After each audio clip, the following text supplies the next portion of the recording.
નમસ્કાર દર્શક મિત્રો, બોટાદ દસ્તક ન્યૂઝમાં આપનું હાર્દિક સ્વાગત છે। હું છું એલડી મકવાણા। આપ જોઈ રહ્યા છો બોટાદ દસ્તક ન્યૂઝ। હવે પછીના સમાચાર વિગતવાર। છોટા ઉદેપુરમાં પરસુતાને 3 કિલોમીટર સુધી જોળીમાં લઈ જવાઈ, અંતે મોત। છોટા ઉદેપુરમાં રસ્તાના અભાવે પરસુતાને જોળીમાં નાખી 3 કિલોમીટર સુધી ઊંચકીને લઈ જવામાં આવી। સમયસર સારવાર ન મળતા રસ્તામાં જ મોત થયું। દક્ષિણ ગુજરાતના આદિવાસી પટ્ટામાં રસ્તાના અભાવે આદિવાસી પરસુતાઓને જોળીમાં નાખીને દવાખાને પહોંચાડવાની ઘટનાઓની હવે જાણે કોઈ નવાઈ નથી રહી। છેલ્લા 3 મહિનામાં જ આવી એકથી વધુ ઘટનાઓ સામે આવી છે। ગુજરાત હાઈકોર્ટે પણ આવી ઘટનાઓની નોંધ લઈ રાજ્ય સરકારને યોગ્ય રસ્તા બનાવવા કહ્યું છે। તેમ છતાં સરકાર હજુ જાગી હોય તેમ લાગતું નથી। આવું એટલા માટે લાગે કેમ કે ફરી એકવાર એક પરસુતાનું ગુજરાતના જોડીદાર વિકાસના કારણે મોત થયું છે।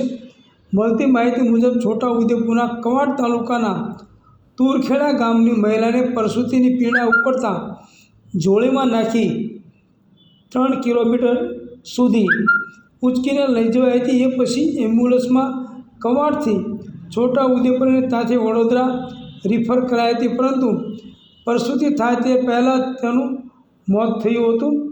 તુરખેડા ગામના ખેડી ફળિયાના વાણસીબેન નાયકાને 5મી પ્રસૂતિમાં પીડા ઉપડતા આજુબાજુના યુવાનો તેમજ પરિવારના સભ્યો જોડી બનાવીને તેમને ખેડી ફળિયાથી સાવધા ફળિયા સુધી 3 કિલોમીટર જોળીમાં ઊંચકીને લાવ્યા હતા। ત્યારબાદ સાવધા ફળિયાથી 108 એમ્બ્યુલન્સમાં આ મહિલાને કવાંટ ખાતે સામૂહિક આરોગ્ય કેન્દ્રમાં લઈ જવામાં આવી હતી।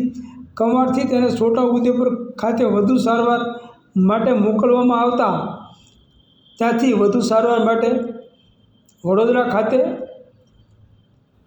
એસએચજી હોસ્પિટલ ખસેડવામાં આવી હતી, પરંતુ પ્રસૂતિ થાય તે પહેલાં મૃત્યુ થયું હતું।